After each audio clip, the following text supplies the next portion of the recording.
कटकरे छतु फुटिला भली खोली घरोई हॉस्पिटल। अनेक समय अनेक डेंगू रोगी आसी हॉस्पिटल चिकित्सित होउछंती, किंतु दैनिक केते डेंगू रोगी आसुछंती, सेमानक स्वास्थ्य अवस्था किपरि रहुछि से नहीं कौनसी तथ्य स्वास्थ्य विभाग पाखरे रहुनाही। जदिबा रहुछि ताहा स्वल्प रहुछि।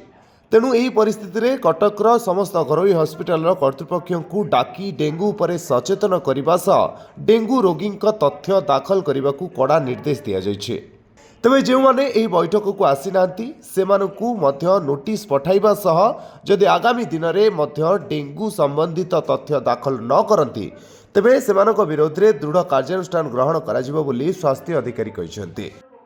आजिकार विषय वस्तु है आमर जो प्राइवेट हॉस्पिटल को डाकियार गोटे उद्देश्य है जे आमे जो डेंगू से माने पेसेंट एडमिशन कर तेणु आमर मना ना एडमिशन करने किंतु से माने जो आमको एंड ऑफ द डे सी आमको डाटा दवा दरकार। आज आम पाखे केतोटा पेसेंट अच्छा नर्सिंग होम डेंगू जे आज जदि दुईटा पेसेंट अच्छा ताहले तार स्टाटस कौन, से दुईटा पेसेंटर स्टाटस कौन भल अच्छी कि तार रिपोर्ट्स कौन अच्छी।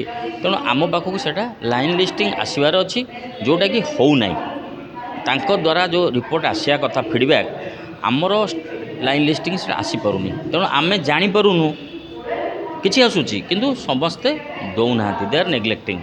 तेणु आम आजिकार मीटिंग है जदि तुम नेग्लेक्ट कर आम स्ट्रिंजेंट एक्शन नबू दरकार पड़े सील कर दिज्व।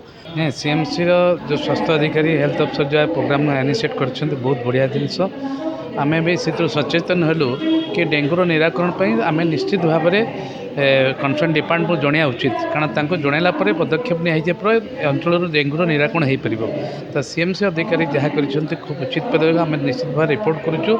ए सहित आम भी अपील करुचु अन्य हॉस्पिटल मैंने जो मैंने आसी ना कौन कारणवश से अपील करुचु से आसतु डेंगू निराकरण निजर बहुमूल्य समय देकर निराकरण उचित पदक्षेप ग्रहण कर।